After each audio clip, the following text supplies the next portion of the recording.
All of us who want to practice Tantra, you have to understand something. It's not something you just show up and then you go to your guru and you get an initiation and you practice. Because you know what? If you do it that way, most people, not everyone, will fail because you're not ready. It's like getting a real fast car and just never getting any training or practice, and you just go on the highway and you start driving. What's going to happen? Of course, you're going to have accidents. You're going to get hurt. And that's not the car's fault, but that's your fault. Similarly for Tantra, don't sit there with your mouths open waiting for the Lama to give you the most powerful Tantric teaching in the world and you're not ready. You got to get ready. And if you were fortunate enough to get the Tantric teaching, then what you need to do is be ready, practice being ready simultaneously with the practice. My teacher, Geshe-la, told me we can practice Sutra and Tantra simultaneously because our lives are short and it's the Kali Yuga. So you can practice Lamrim, the 3 principal paths, and the 4 preliminary retreats along with your Tantric practice. That's not advisable, but it's possible. It is not advisable, but it's possible. Now, you have sought out your guru, you have sought out your teacher, you have checked them out, they have checked you out, you have taken refuge, you have followed your guru. From henceforth, the deal is sealed. You don't run to the centers, you don't run to the lamas, you don't run to the practices, you stick with your guru and you go all the way because your loyalty will win you the highest enlightenment. Now after you meet your guru, you study the Lamrim, you practice the Lamrim. And if you don't have a guru around, get to the Lamrim anyway. Practice the Lamrim anyway. And if you don't know everything in the Lamrim, practice what you know. Don't make excuses. I don't know this, I can't do this, and guess what? Then I can't do anything. Well, it's not like that in life. In life, you grab what you can, you do what you can, and you start whatever you know, and then you keep doing it. There's nothing in the Lamrim you can do that can mess you up, or that can bring you bad luck, or bring you misfortune. Nothing. So if you have a guru, get the guru, practice. Learn the Lamrim. If you don't have a guru, get the Lamrim anyway and practice. And when you condense the Lamrim down, it becomes the 3 principal paths. Alright?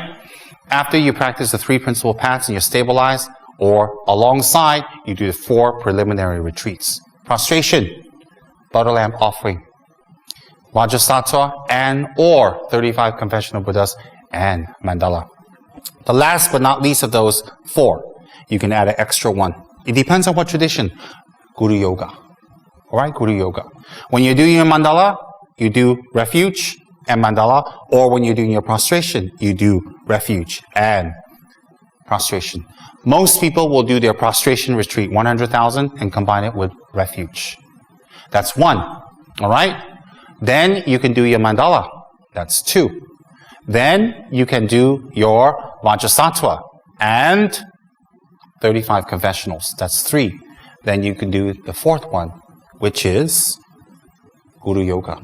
You can do the Guru Yoga of Lama Tsongkhapa every single day. Recite Miksema 100,000 times, thinking your Guru and Lama Tsongkhapa are one, and dissolve it every day into your mind stream. Now, you don't simply go and do Guru Yoga without studying up. There are teachings. I've given teachings. It's on the YouTube. And you can study up on the Guru Yoga of Lama Tsongkhapa and then practice. Practice is not recitation. Practice is transforming the mind. So hence, let me give you an outline again real quick.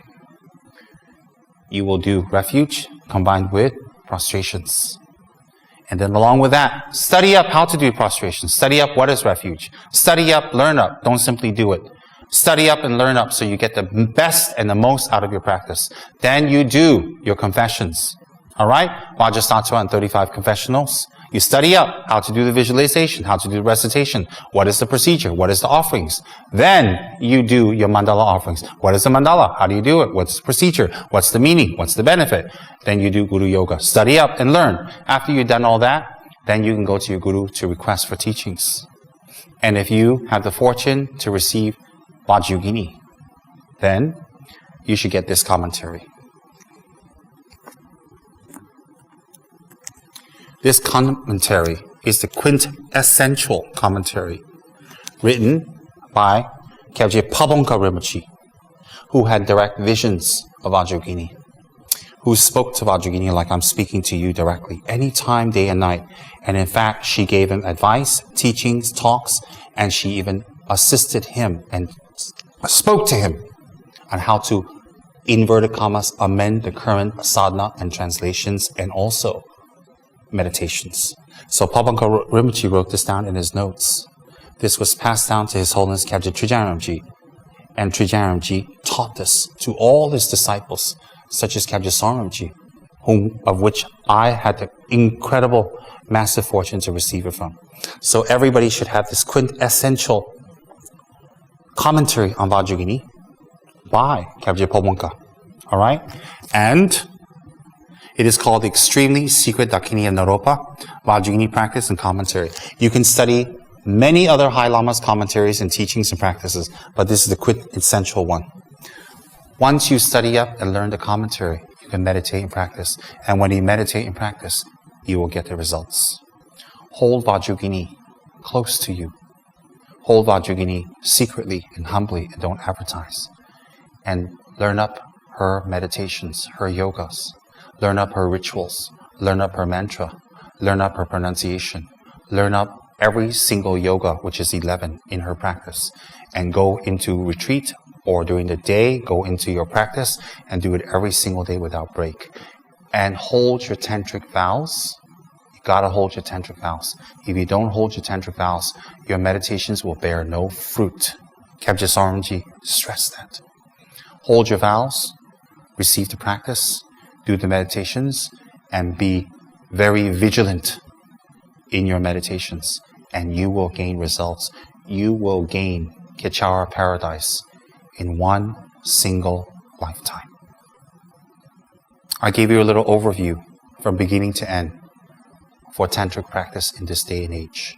This is not even close to what you should know, but I gave you an overview. This is not enough information, but it is enough for you to start and investigate and start finding out for yourself more. I wish you luck. I wish you blessings. And I wish the lineage lamas will give you their 100% unadulterated, unfiltered blessings that you may achieve inner, outer, and secret Kechara paradise.